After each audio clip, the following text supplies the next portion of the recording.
Gaela Castach la Nuguam Anisala Gayuklin la Clamatau Cludes Aqualutan. We just want to thank you all for coming and being a part of this awesome project, the recording and the stories of our elders, and we're just really grateful for this opportunity. So Gaela Castach.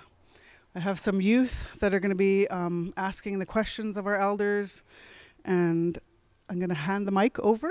So I'm not sure which one, but thank you all. My name is Darnell. Darnell? I'm Victor. My name is Himas Clarilitla. Yorkdach Nuguam Laichwiltach Gayutlach Matzino. Was ikinoke Gachacus Humuslo Gachano. Ikinoke Lacus Clitla Gachano. Ham. My name is Patricia. My name is Kalsala Metzen. Nugua Charity. My name's Darwin. My name's Bonadette. I'm Nick Pasterzi, and I'm a teacher at CARIHI. So I think one of the first questions will come from Darwin. What's your traditional name? What's your traditional name? They call me Laichwiltach. It means, my name means copper many times over.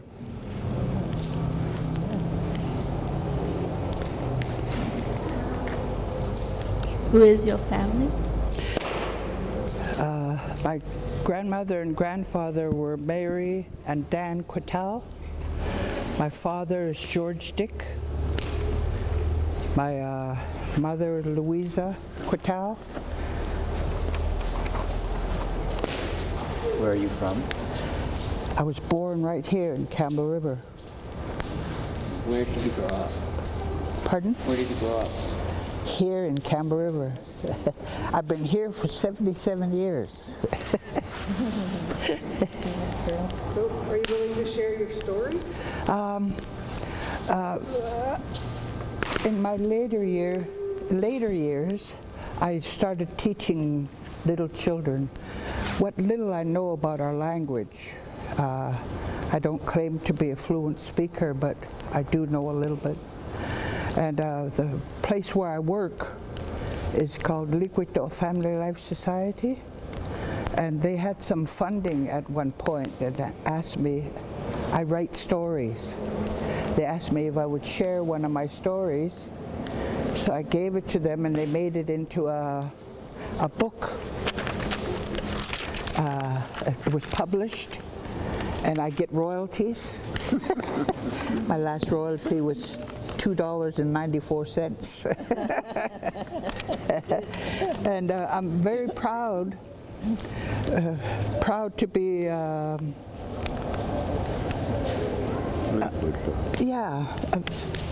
that I had this opportunity that Laichwiltach published this one of my stories, and hopefully in the future I'll be able to do some more of my stories into a book. Gaela Kessler. Do you have any memories regarding maybe berry picking or catching or preserving fish, or anything that you might have, when you grew up, like what it was like in your village growing up? Yeah, it was a very happy time in my childhood. When it was time to go pick berries, Grandma would, Mary Quatel would gather us all up and say, well, we have our buckets, we're going to pick berries now. And same with the fish. But we were lucky enough to be able to work down the beach. And it was us children didn't help too much. We probably got in the way more than anything, but it was nice to see everybody working together to jar the fish.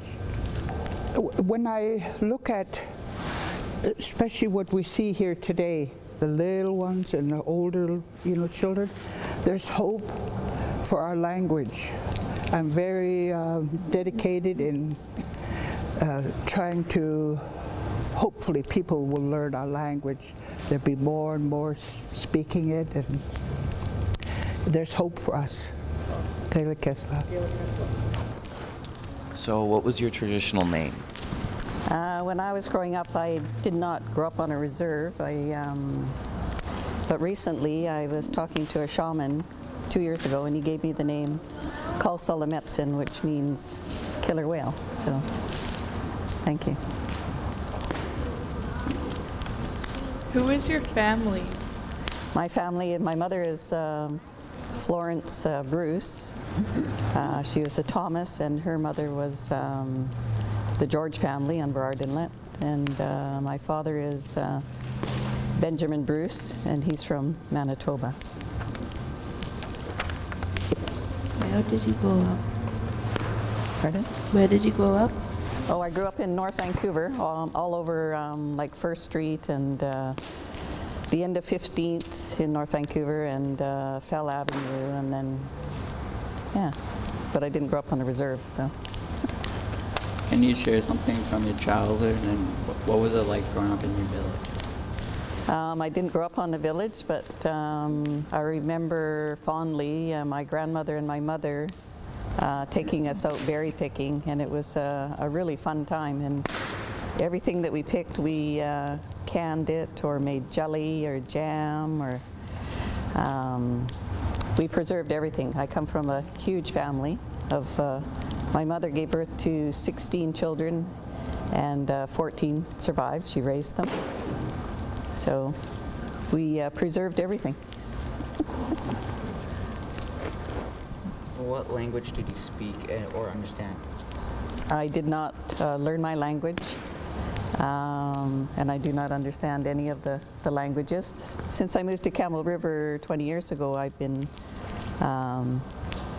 going to a few classes of the Nachalnuth language, so very little. Were you taught your culture, and who taught you, and did you attend potlatches or any cultural ceremonies? No, because my mother was taken from the home. She was raised in a convent. They were told not to do anything native. We lived in North Vancouver near a reserve, and we weren't even allowed to play with the children that were from the reserve. It was just so ingrained in my mother that, and my father said that too, yeah. My father left home when I was 2, so, but when he was home, he said, no, you stay away from those Indians. So I did not learn my culture until now, and yeah, I love it now. Is there anything else you want to add or share? Yes, there's, when I found out that I was an Indian, I was like 31 years old. I did not go to the reserve, did not play with the Indians or any of that, but when my mother died, she asked to be buried back home, and I didn't understand, where is back home? Like, you can't be buried in your backyard kind of thing. So I was shocked, and then to hear all the relatives singing and dancing, it really hit me that how can I not be a part of these people? So that's when I discovered I was First Nations, so it was wonderful. Thank you, Mother. What was your traditional name? I do not have a traditional name because I didn't attend any of the feasts that they had because I was too busy looking after other children so the adult can go to the feasts. Yeah. Who is your family? My mother is from Port Simpson. She's a Shimshian. She's also from a big family, the last name Alexey in Port Simpson. And my father is from Kitwanga, BC. And I didn't know his parents because his parents passed before I was even born. Where are you from? Gosh, I guess I could say Kitwanga with the Gitsan people because I was born in Kitwanga Reserve. Yeah, and I didn't really know too much about the Kitwanga culture, and same with the Tsimshian, because I went to so many different homes. My parents broke up when I was 3 years old. Where did you grow up? Whoa, all over the place.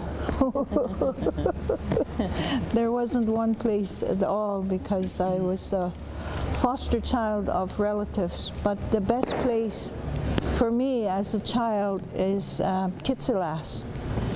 To me it was like paradise because there were so many different fruit trees. We had apples and plums and pears, and we'd even watch the bears eating apples in the apple trees, and we'd go by them, they don't bother us. And we had raspberries, strawberries, we had all kinds of berries, and we had the garden put in, and they did the fishing, drying salmon and stuff like that. Yeah, that was my best childhood memories, is Kitsilas, BC.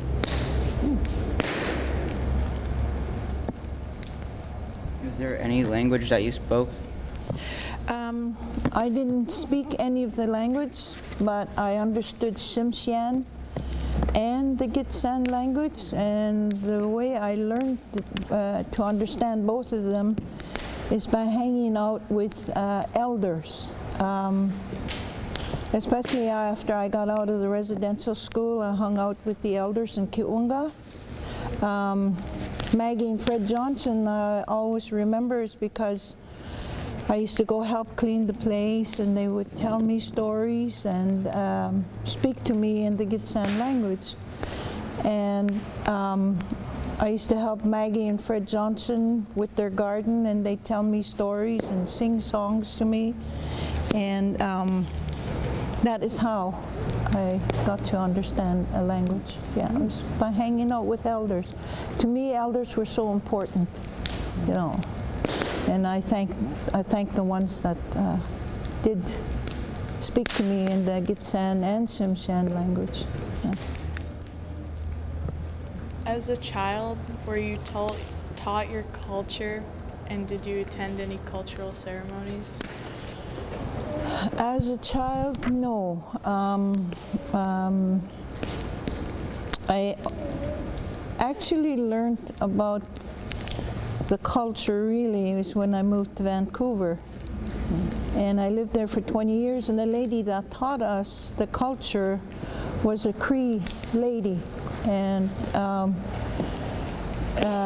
I made my first button blanket in Vancouver, and it's a story it's a story that was brought back about a young man that lived in Kitwanga village, and his brother went hunting, and he stayed behind with his sister-in-law, and but he committed adultery with his sister-in-law, and he was abolished from the reserve. He moved to Haida. 10 years later, he wanted to come back, and on his journey back, he had a pet eagle. And on his way home, these halibuts were trying to tip his canoe, but I wasn't told why. But when he got to the village that he was abolished from, he asked permission if he could move back in the reserve, and they told him no, you can only live on the outskirts of the village. And when his pet eagle died, that is when he put the feathers on his regalia, because it was his pet eagle that saved him from drowning. Is there anything else you want to add or share?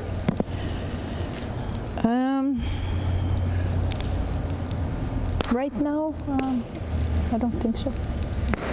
Thank you. Hello, my name is Himas Klalilitla. My white name is Bill Wilson. I'm a chief and hereditary chief of the Muskama. My father was from Cape Mudge in Laichwiltach. The Wilson family is, I'm related to the Wilsons and the Asus and the Chakites and the Grays and just about everybody there. And but my mother, I was born and raised in Comox. I was 6th of April 1944. I've been involved in Indian politics for 62 years now. Just turned 73. But my mother is from the Muskama territory. Efri Putlati was her name, which means that she's a good host.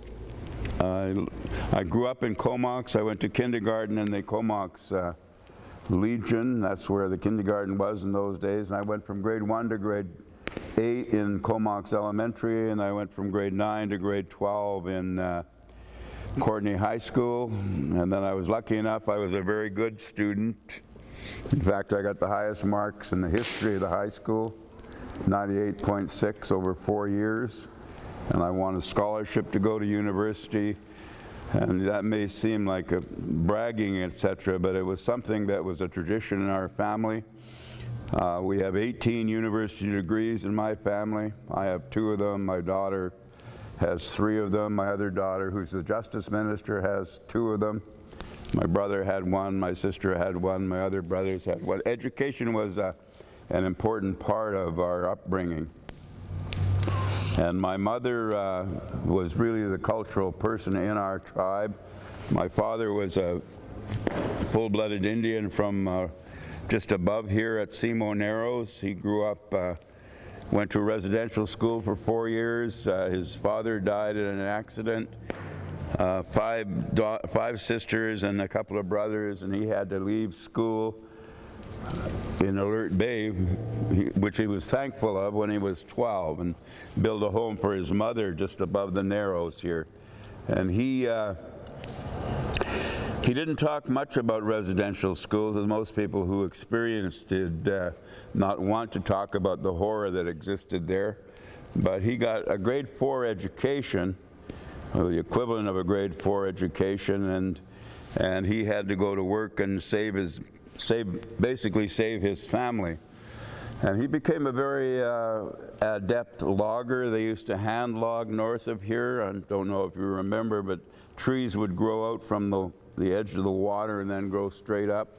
He and his family would go in canoes and knock the trees down, drag them to Granite Bay, put them up, trim them, leave them for a year, and then make canoes out of them.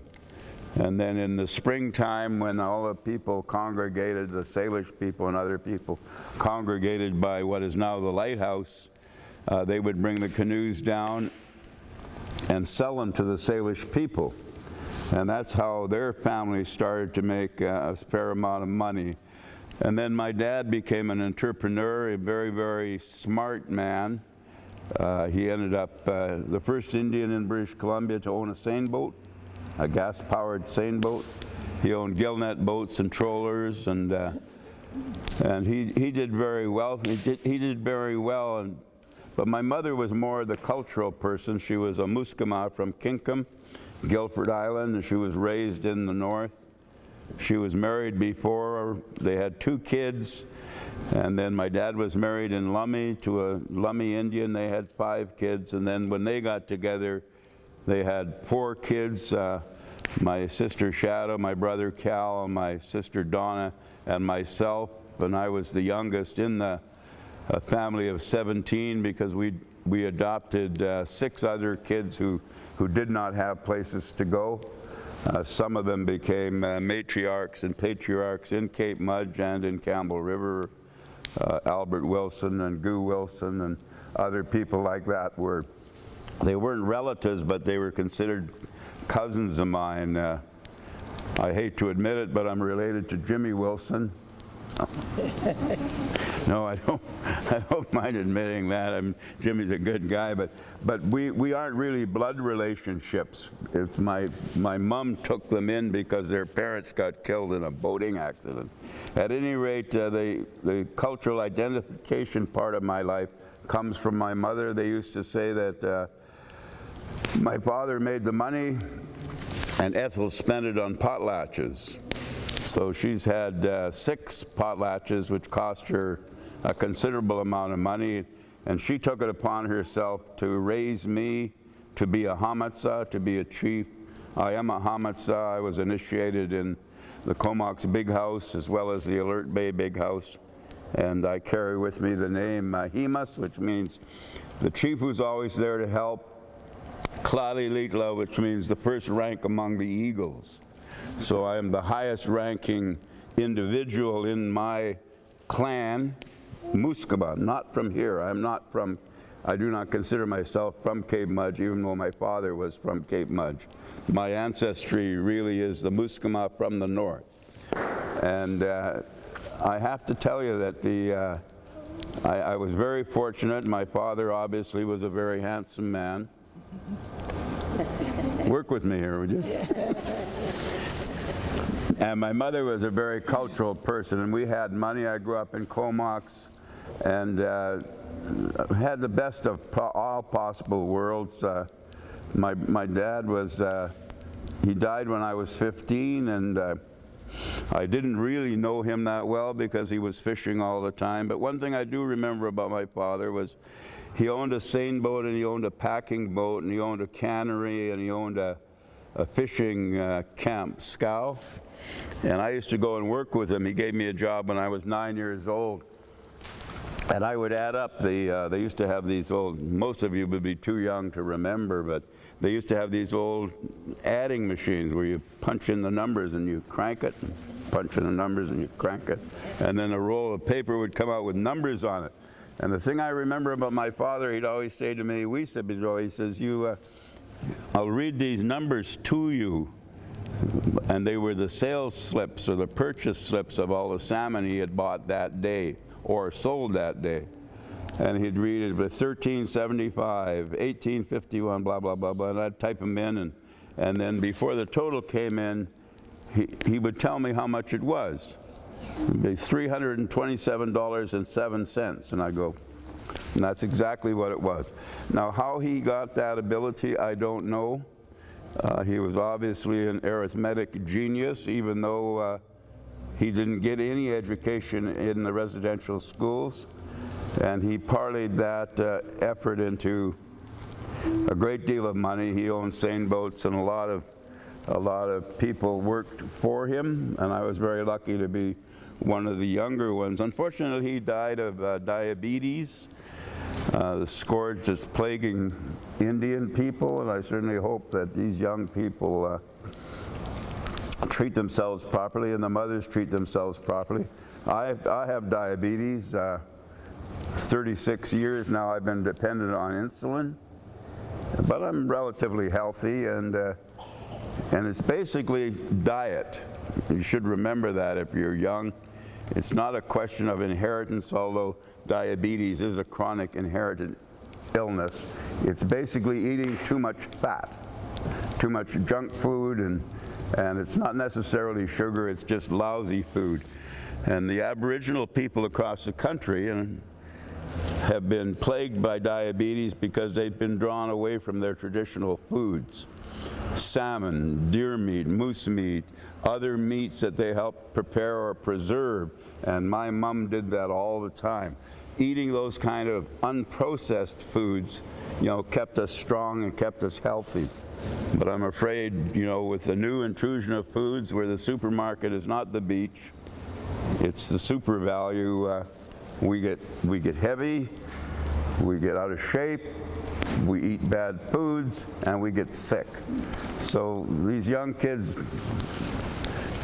keep eating healthy because you'll be as good looking as you are right now.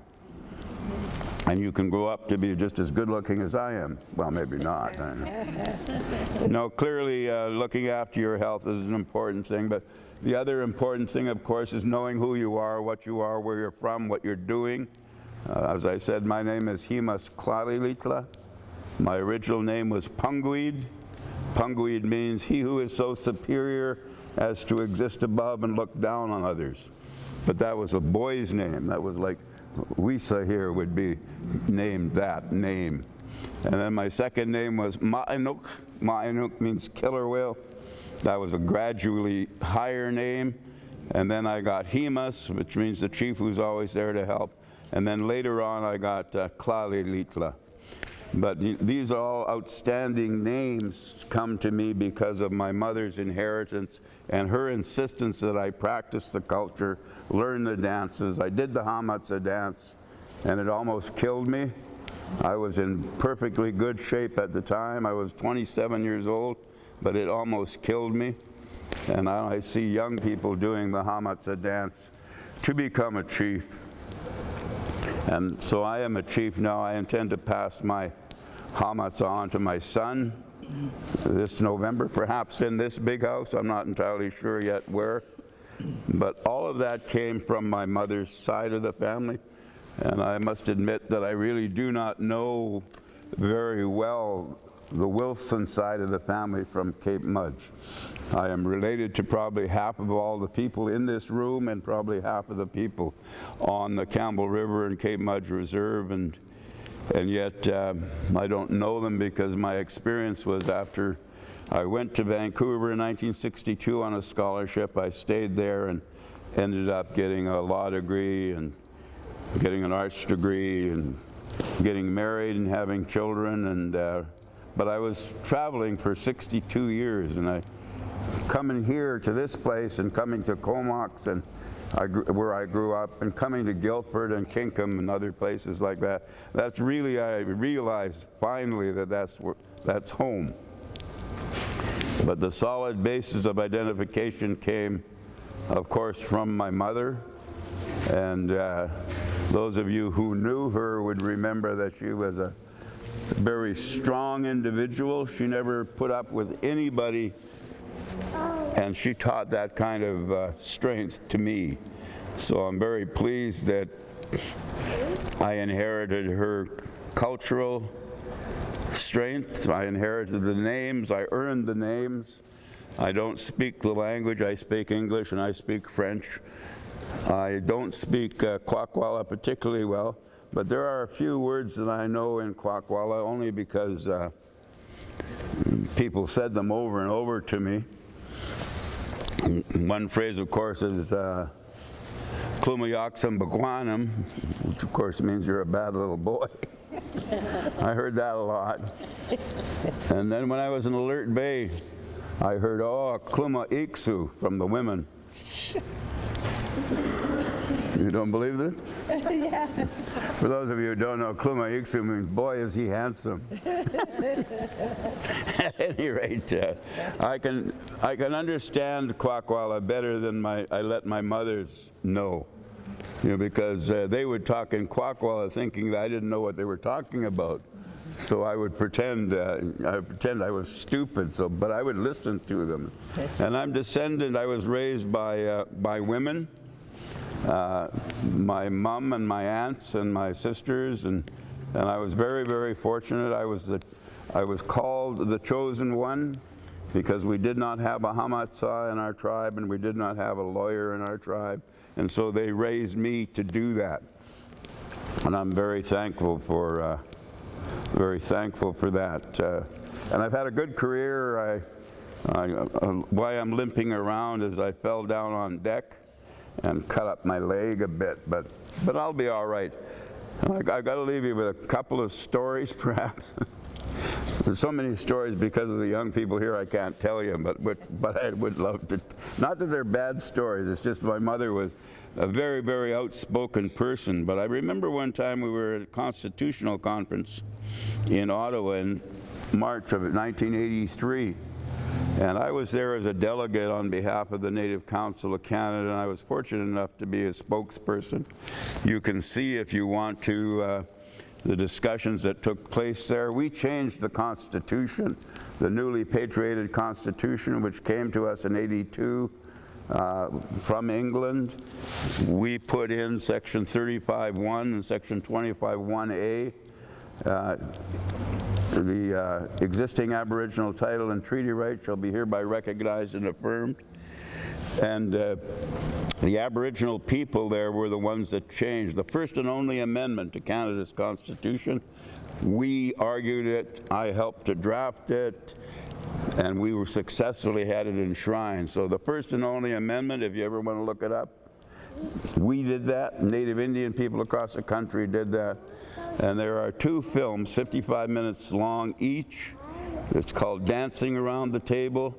So if you'd like to see me when I was young, this is a long time ago, or you'd like to see my mother when she was still alive, and then many of the Aboriginal leaders across the country, including Mary Simon and various other people like that. Have a look at it. It's National Film Board, easily Googleable. You can pick it up, and it's a treat to see it because a lot of it is filmed in our territory here, in the Muskama territory and in other places.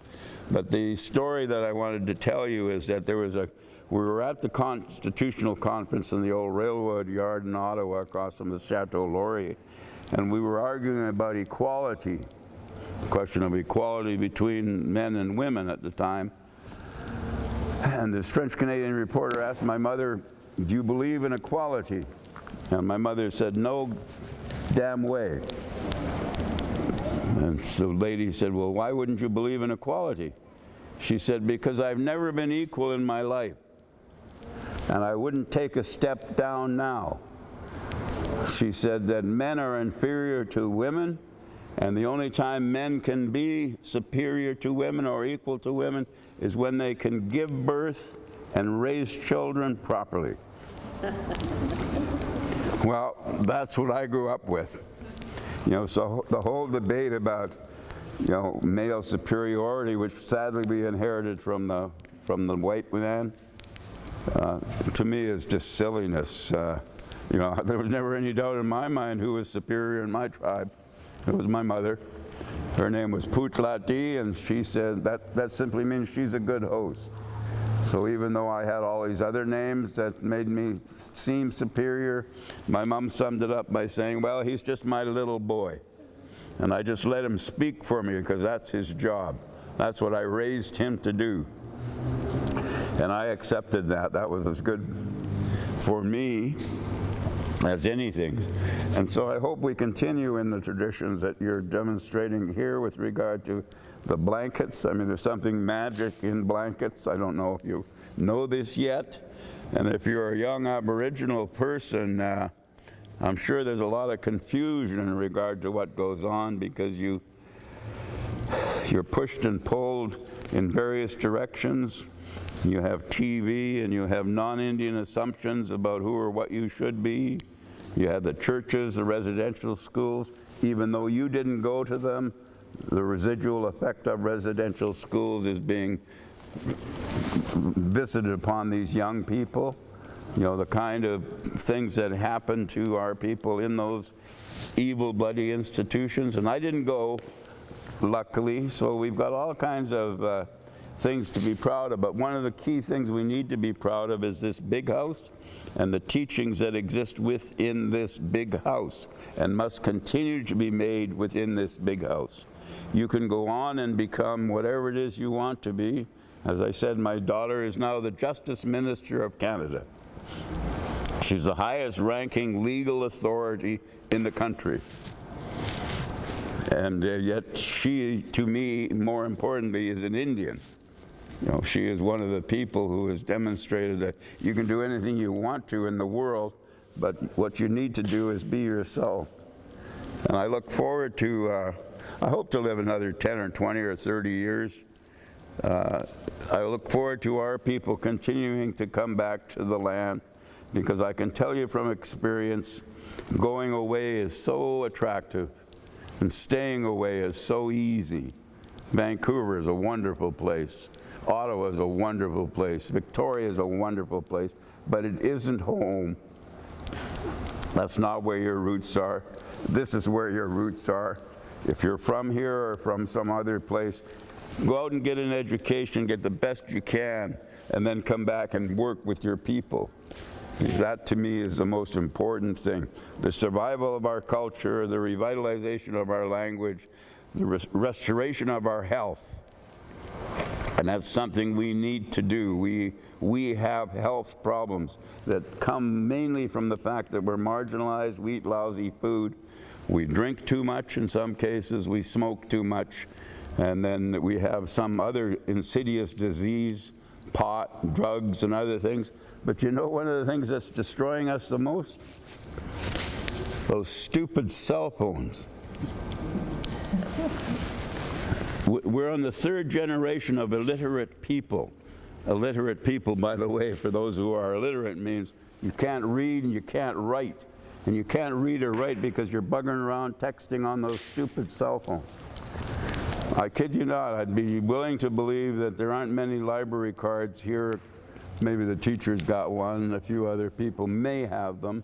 But the fact is that texting on cell phones is making us dumb. Anyway, that's my pet peeve for the day. But the rest of it is, I mean, it's obvious like these young people are descended from good blood. I mean, they're handsome, they're beautiful, they're intelligent.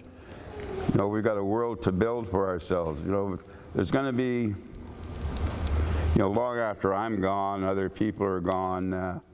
We need to remember who we are. We're Indians, period. We're not Christians, we're not Catholics, we're not Anglicans, we're Indians.